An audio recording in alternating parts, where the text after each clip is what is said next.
Sir, kanina kasi, okay. Sir, may mga congressman who are saying na either natatakot ka daw o pinoproteksyonan mo si Vice President Sara Duterte kaya daw na-atras yung impeachment proceedings. Ano po ang sagot niyo doon?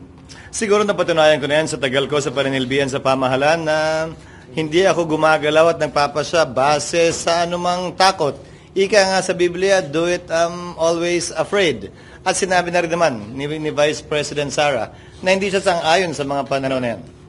Okay, sir, kasi kanina din meron kayong nabanggit na parang hindi kayo sunod-sunuran o sinusunod? Ang mga kongresista tila nasasanay na diktahan ang Senado kaugnay sa gusto nilang mangyari sa impeachment. Pues kung trabaho ng ilang mambabatas na maging sunod-sunuran kay Speaker Romualdez na gusto, klaro, itong impeachment na ito, hindi namin trabaho yan sa Senado. Hindi ko rin trabaho yan bilang tagapangulo ng Senado. Para sa akin, gagampanan namin ang aming tungkulin ayon sa aming paniniwala na tamang proseso na naaayon sa batas. Nung inupuan nila na mahigit 2 buwan itong impeachment complaint, may narinig ba sila sa amin? Nakalagay din sa rules nilang immediately ibibigay ng SecGen yung impeachment complaint sa Speaker. Hindi nila ginawa yon sa loob ng mahigit 2 buwan. May narinig ba silang reklamo sa amin? Ginalang namin ang kanilang pasya, proseso at pagdidesisyon. Yan sana ang inaasahan ko rin sa kanila. Subalit maging ganun pa man, hindi ko pwede silang gawin, piliting gawin o hindi gawin ang particular na bagay. Gayon din sila. Kung nais nilang maging sunod-sunuran sa gusto ng kanilang speaker, pues hindi po namin trabaho yan. Sir, bakit sa tingin ninyo may ganung posisyon si Speaker? What is it in for him? Siguro naman, klaro naman yun nung simula't-simula na wala namang magaganap at mangyayari sa Kamara, lalo na't ganong karaming boto kung hindi yan sinang-ayunan ng Speaker ng Kamara. But what could be his motive? Hindi para sa akin na sabihin yan. Siguro para na yan sa mga magaling sa mga political na analysis kaugnay ng kasalukuyang sitwasyon at darating na panahon. Pero klaro, ang Senado ay hindi sunod-sunuran sa Kamara kaugnay sa anumang bagay. Kabilang na ang impeachment, anuman ang ingaw-ngaw o sabihin nila. Sir, for the record, kanina po kasi merong umikot sa social media na resolution supposedly dismissing the articles of impeachment against the Vice President.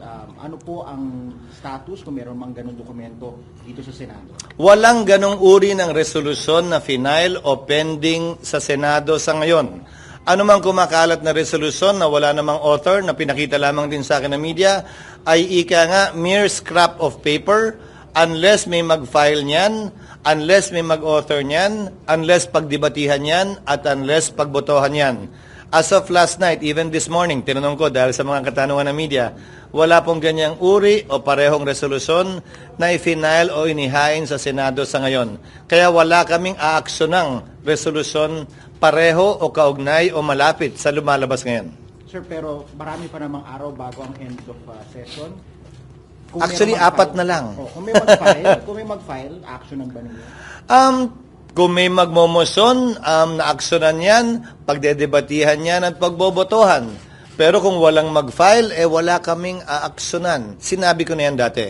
The Senate is a deliberative body whose plenary is supreme. Ano mang ginagawa namin, pinapadaan sa botohan.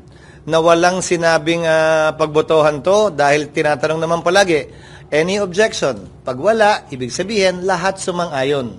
Pero bawat ginagawa namin, pati na rin pagtawag ng roll, hindi ba? Pagtawag ng reference of business, pagtayo ng isang miyembro, lahat po yun pinagbobotohan sa pamamagitan ng simpleng katanungan, any objection? So ito, ganun din dadaan sa prosesong yan. Pagbobotohan din ito kung may maghahain nga ng ganyang resolusyon. Sir, kung wala, anong mangyayari sa June 11? Kung wala ang mangyayari sa June 11 ay yung prosesong nakatalaga sa aming rules kung saan babasahin ng mga prosecutors yung articles of impeachment, magko-convene ang Senado, susumpa ang mga mahistrado, mag-i-issue ng summons. Hanggang doon lamang ang pwedeng magawa ng kasalukuyang Kongreso kaugnay niyan. Hindi na nasayang ang suot.